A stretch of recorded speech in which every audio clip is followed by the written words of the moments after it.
የፖሊስ ክሊራንሳችን ለትምህርት ወይ ደግሞ ብዙ ጊዜ ለስራ ወደ ዱባይ የምንንቀሳቀስ ሰዎች በዱባይ ኤምባሲ መረጃችን ተቀባይነት እንዲኖረው እነዚህን 3 ነገሮች ግዴታ ማካተት አለበት።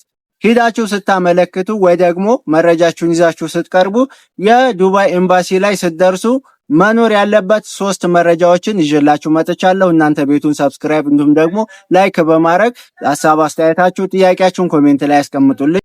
ሰላም ፋሚሊ፣ ዛሬ እንግዲህ የዱባይ ኤምባሲ ስንደርስ ሙሉ ፕሮሰሱን አልፈን የዱባይ ኤምባሲ ነው የመጨረሻውና እዛ ጋር ስንቀርብ የፖሊስ ክሊራንስ ወረቀታችን ምን ማካተት አለበት የሚለውን 3 ዋና ጉዳዮችን ይዤላችሁ መጥቻለሁ ማለት ነው። የመጀመሪያው እንደ ሳምፕል ወይ ደግሞ እንደ መግቢያ የፖሊስ ክሊራንስ ወይ ደግሞ አሻራ እንዴት ነው እሱ ጋራ ስንቀርብ ስንሰጥ ምን ማካተት አለበት የሚለውን ልንገራችሁ። የመጀመሪያ የታደሰ መታወቂያ ጊዜ ያላለፈበት፣ ሁለተኛው ደግሞ ዲጂታል ወይም ደግሞ ፋይዳ፣ ሶስተኛው ፓስፖርት ያስፈልገናል። እነዚህን ይዘን አሻራ መቅረብ ወይም ደግሞ አሻራ መስጠት አለብን።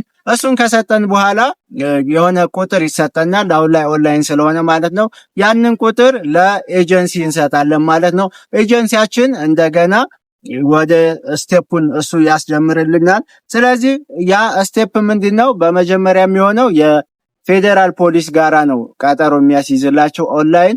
እናንተ የምትንቀሳቀሱባት በጣም ትንሽ ስለሆነች ሙሉ ፕሮሰሱን የሚያስጨርስላችሁ ኦንላይን ኤጀንሲያችሁ ነው ማለት ነው። እዚህ ጋራ ግን እንደ ሐሳብ የምሰጣችሁ ነገር አሁን ላይ በደላላ የምታደርጉት እንቅስቃሴ በጣም ስለተገደበ ቀጥታ ከኤጀንሲዎች ጋራ ብትገናኙ በጣም የሚመከር ነው ማለት ነው።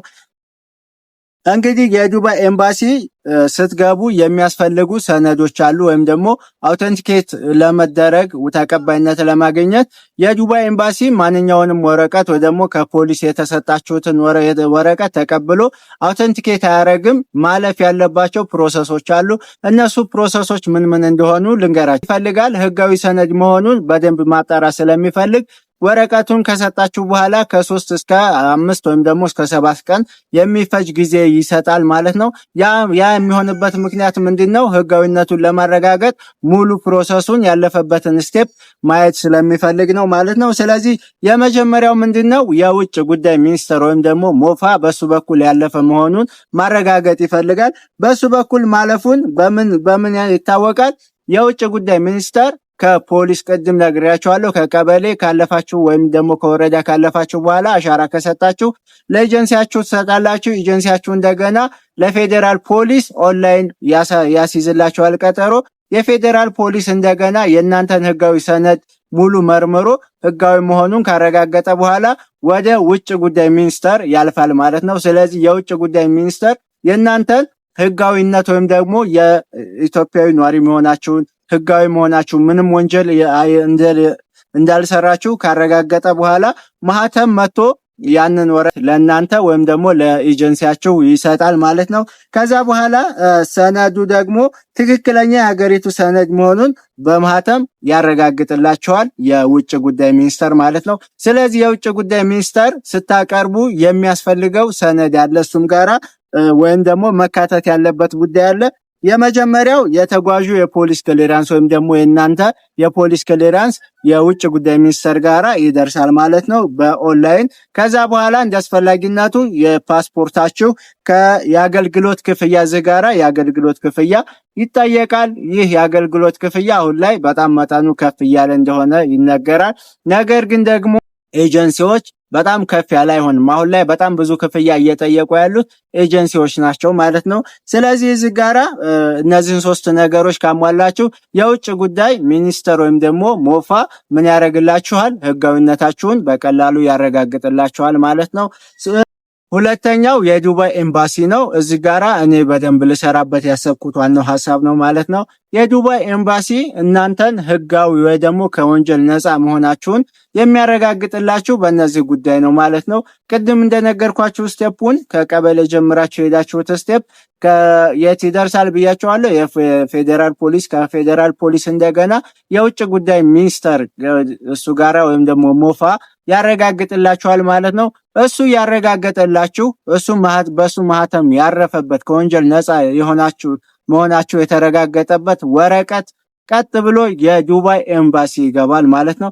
የዱባይ ኤምባሲ ወረቀቱን ከተቀበለ በኋላ ይህን ፕሮሰስ ያለፈ መሆኑን ማረጋገጥ ይፈልጋል። ለዛ ነው ቀን ቀጠሮ የሚሰጣችሁ ማለት ነው። ስለዚህ በዛ ይህን ፕሮሰስ ያለፈ ከሆነ ምን ያደርጋል?